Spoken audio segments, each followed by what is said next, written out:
दोस्तों नमस्कार।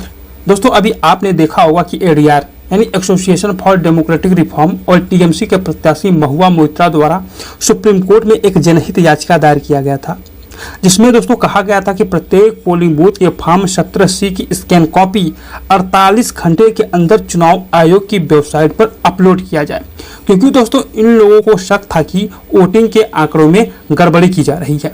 यहाँ पर दोस्तों आपको बता दूं कि कांग्रेस ने आशंका जताई है कि 1,07,00,000 वोटों की गड़बड़ी हुई है। यहाँ पर दोस्तों थोड़ा आपको बता दूं कि जनहित याचिका यानी PIL का मतलब होता है कि सार्वजनिक हित की सुरक्षा के लिए न्यायालय में दायर किए गए मुकदमा, यानी कि दोस्तों जब भी कोई मामला आम जनता के खिलाफ या फिर कहें आम जनता को प्रभावित कर रहा हो, यानी आम जनता का हित प्रभावित होता है, तो दोस्तों उसके प्रॉब्लम को सॉल्व करने के लिए न्यायालय में जनहित याचिका दायर किया जाता है। जैसे कि दोस्तों प्रदूषण हो गया, सड़क सुरक्षा हो गया, आतंकवाद हो गया, ऐसी तरह प्रॉब्लम को सॉल्व करने के लिए दोस्तों सुप्रीम कोर्ट में यानी कोर्ट में जनहित याचिका दायर की जाती है। दोस्तों आपको बता दूं कि यह विवाद इसलिए शुरू हुआ था क्योंकि मतदान के बाद निर्वाचन आयोग ने जो आंकड़े जारी किए थे वो काफ़ी बाद में जारी किए जाने वाले अंतिम मतदाता प्रतिशत से काफ़ी अलग है। इसी को लेकर के दोस्तों अपोजिशन पार्टी की तरफ से मतदान प्रतिशत की जानकारी देरी से दिए जाने पर भी सवाल उठाए थे। इसी बात को लेकर के देश में हंगामा हो गया और कहा गया कि निर्वाचन आयोग द्वारा गलत काम किया जा रहा है। इसी बात को लेकर के जनता के मन में भी संदेह होने लगा कि कहीं कुछ गड़बड़ी तो नहीं हो रही है। इसी बात को लेकर के सुप्रीम कोर्ट में सुनवाई हुई। उसके बाद दोस्तों चुनाव आयोग ने सुप्रीम कोर्ट में कहा कि अगर हम इस तरह का सारा डेटा वेबसाइट पर अपलोड कर दें तो उसकी वजह से कई सारी समस्याएं खड़ी हो सकती हैं, जैसे कि दोस्तों लोगों में एक भ्रामक स्थिति पैदा हो सकती है। इसके अलावा दोस्तों तस्वीरों के साथ छेड़छाड़ भी हो सकती है। कहने का मतलब है कि अगर वेबसाइट पर हर मतदाता केंद्र के मतदान का आंकड़ा सार्वजनिक कर दिया जाए तो उसके वजह से चुनावी मशीनरी में भ्रम की स्थिति पैदा हो सकती है। यानी कि दोस्तों विपक्षी पार्टियों द्वारा जो कहा जा रहा है, जो आरोप लगाया जा रहा है, उसको लेकर के निर्वाचन आयोग ने सुप्रीम कोर्ट में इनके सारी बातों को खारिज कर दिया और कहा कि ऐसा नहीं हो सकता है। उसके बाद दोस्तों सुप्रीम कोर्ट ने चुनाव आयोग के मतदान खत्म होने के 48 घंटे के भीतर वोटिंग और मतदान का रिकॉर्ड यानी जो फॉर्म 17C होता है उसको वेबसाइट पर अपलोड करके सार्वजनिक करने का आदेश देने से इनकार कर दिया। यानी कि सुप्रीम कोर्ट ने कहा कि वह चुनाव की प्रक्रिया में किसी तरह का हस्तक्षेप नहीं कर सकता है।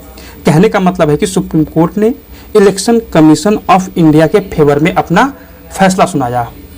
अब आइए दोस्तों इस वीडियो में समझने की कोशिश करते हैं कि आखिर 17C फॉर्म क्या होता है, यानी 70C फॉर्म क्या होता है।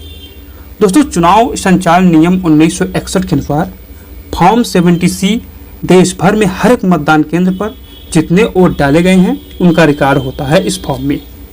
यहाँ पर दोस्तों आपको बता दूं कि देश भर में जितने मतदान केंद्र होते हैं उन मतदान केंद्रों पर यानी कि जहाँ पर आप लोग वोट डालते हैं वहाँ पर जितना वोट पड़ता है उन सब का रिकॉर्ड इस फॉर्म 17C पर रिकॉर्ड किया जाता है। यहाँ पर दोस्तों आपको बता दूं कि इस 70C फॉर्म में कई सारी जानकारियाँ इकट्ठा की जाती हैं, जैसे कि इस फॉर्म में हर एक मतदाता केंद्र पर मतदाताओं का आवंटन कितना है, बूथ के हिसाब से मतदाताओं की कुल संख्या कितनी है, इसी के साथ कितने मतदाता वोट नहीं डाले हैं उनकी संख्या कितनी है।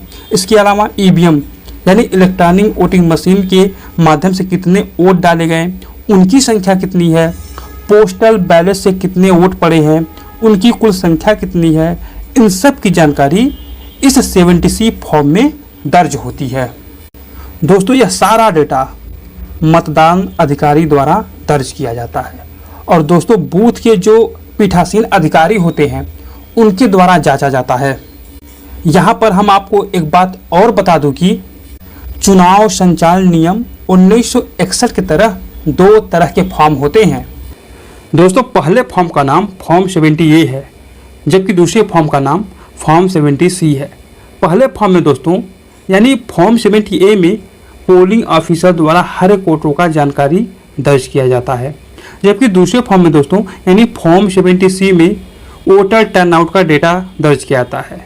दोस्तों फॉर्म 70C को वोटिंग खत्म होने के बाद भरा जाता है। इसकी एक कॉपी हर एक उम्मीदवार के पोलिंग एजेंट को भी दी जाती है। दोस्तों फॉर्म 70 से ही पता चलता है कि किसी भी पोलिंग बूथ पर कितने प्रतिशत की वोटिंग हुई है। दोस्तों ऐसे ही नॉलेज को पाने के लिए प्लीज़ चैनल को सब्सक्राइब कर दीजिए, वीडियो को लाइक कर दीजिए। बहुत बहुत धन्यवाद।